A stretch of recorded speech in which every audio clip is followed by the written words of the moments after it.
দেখো কতটা রসালো, নরম, তুলতুলে।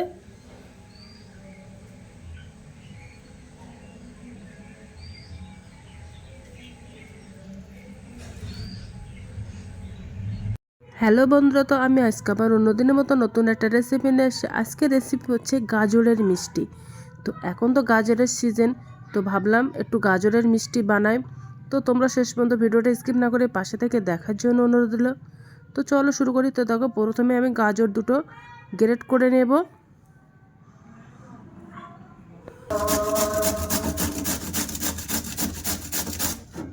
তো গাজরগুলো সব গ্রেট করা হয়ে গেছে। এবার আমি একটা গামলা বাটি নিয়ে নিয়েছি। এবার আমি গাজরগুলো পরিষ্কার করে ধুয়ে জল ঝরিয়ে নেব।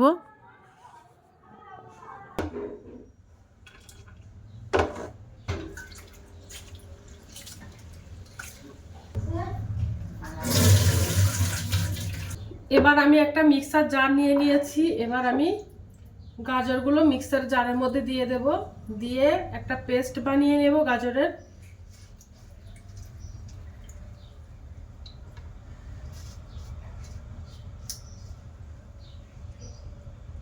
তো এর মধ্যে আমি একটু দুধ দিয়ে দেব, দিয়ে আমি একটা পেস্ট বানিয়ে নেব।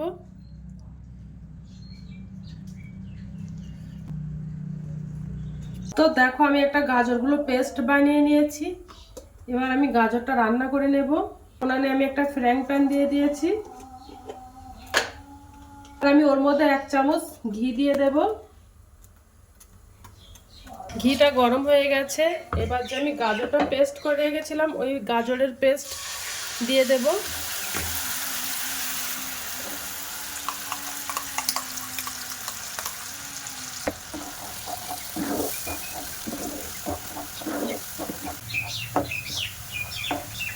এভাবে নিলে গাজরের যেটা কাঁচা গন্ধ থাকে, সেই গন্ধ ভাবটা থাকে না।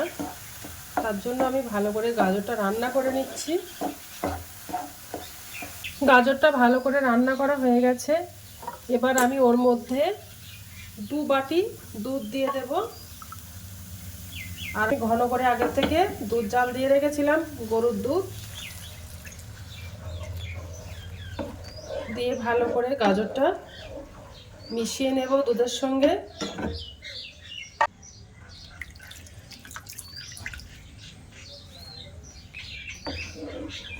দিয়ে ভালো করে গাজরটা মিশিয়ে নেব। এবার আস্তে আস্তে আমি দুধটা জাল করে নেব ভালো করে। যে বাটিতে আমি দুধ মেপে নিয়েছিলাম, ওই বাটির আমি 1 বাটি সুজি দিয়ে দেব। সুজিটা দিয়ে আস্তে আস্তে নেড়ে নেব, তা নাহলে দোলা পেকে যেতে পারে। অল্প অল্প করে দেবো আর সুজিটা ভালো করে নেড়ে নেব।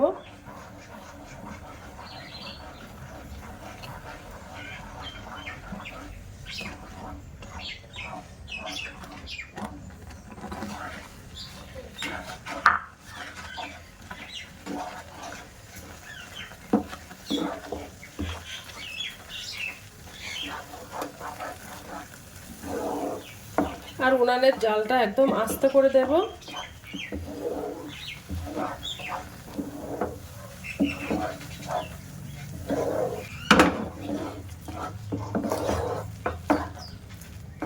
এভাবে সুজিটা ভালো করে রান্না করে নেব।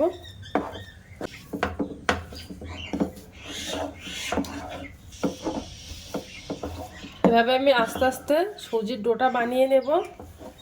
দেখছো আস্তে আস্তে শক্ত হয়ে যাচ্ছে।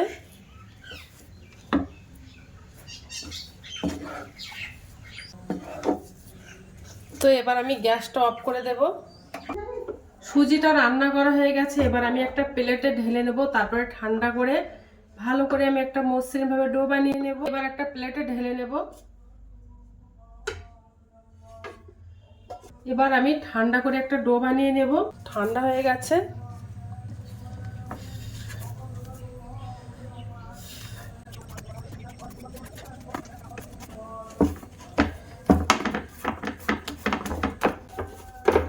একদম মসৃণ ভাবে ডোটা বানিয়ে নেব।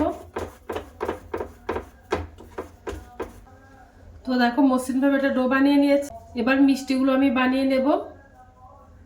তো আমি এই মিষ্টিগুলো একটু বড় সাইজের বানাবো, যে কোনো শেপে বানাতে পারো।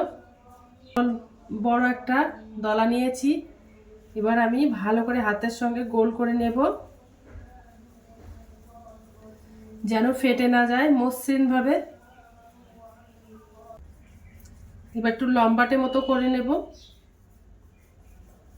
তোমরা চাইলে যে কোনো শেপে বানাতে পারো। দেখো লম্বাটে মতো বানিয়ে নিয়েছি।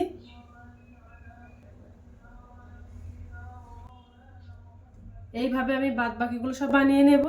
আর এই মিষ্টিগুলো গরম থাকতে থাকতেই বানিয়ে নেবে, তাহলে ভালো হবে।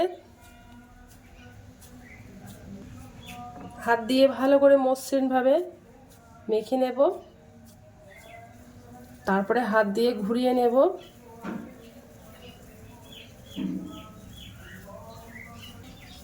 এবার হাত দিয়ে একটু লম্বাটে মতো করে নেব।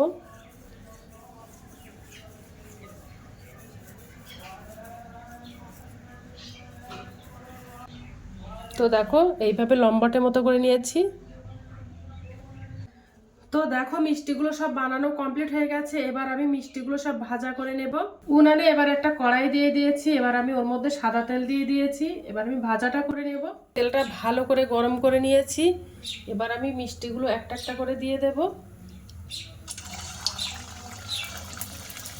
তেলটা ভালো করে গরম করে নিতে হবে, তারপরে দিতে হবে।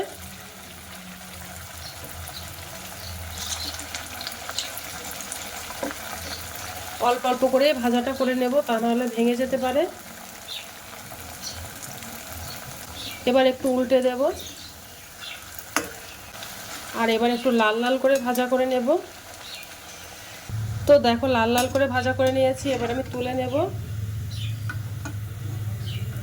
একটা প্লেটে। বাকি মিষ্টিগুলো আমি এইভাবে ভাজা করে নেব। দেখো আমার মিষ্টিগুলো সব ভাজা করা হয়ে গেছে। এবার আমি একটা চিনি শিরা বানিয়ে নেব। দেখো আমি এই বাটির 1 বাটি চিনি নিয়ে নিয়েছি। এর মধ্যে আমার 300 গ্রাম চিনি আছে। তো চিনিটা দিয়ে দেব কড়াইতে। আমি 1 বাটি জল দিয়ে দেব। শিরাটা একটু ঘন করে বানিয়ে নেব।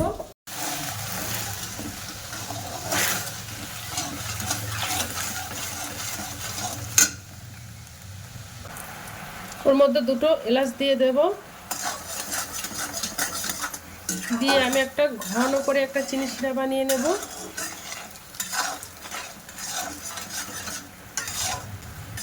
তো চিনিগুলো সব গলে গেছে। এবার আমি গ্যাসটা অফ করে দেব। ঘন করে একটা চিনি শিরা বানিয়ে নিয়েছি। এবার চিনি শিরাটা একটু ঠান্ডা করে নেব। মিষ্টিগুলো আমি বানিয়েছিলাম, ওই মিষ্টিগুলো আমি সব দিয়ে দেব।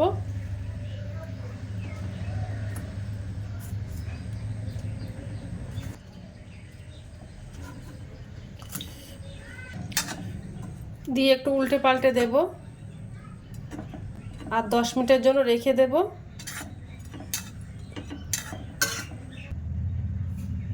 মিনিটের জন্য ভিজিয়ে রেখে দেবো, তারপরে কেমন হয়েছে তোমাদেরকে দেখাবো।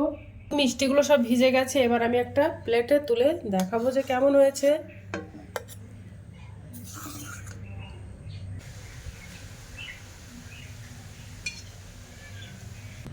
এবার একটু কেটে তোমাদেরকে দেখাবো যে কেমন হয়েছে। দেখেছো কতটা নরম, দেখো কতটা রসালো।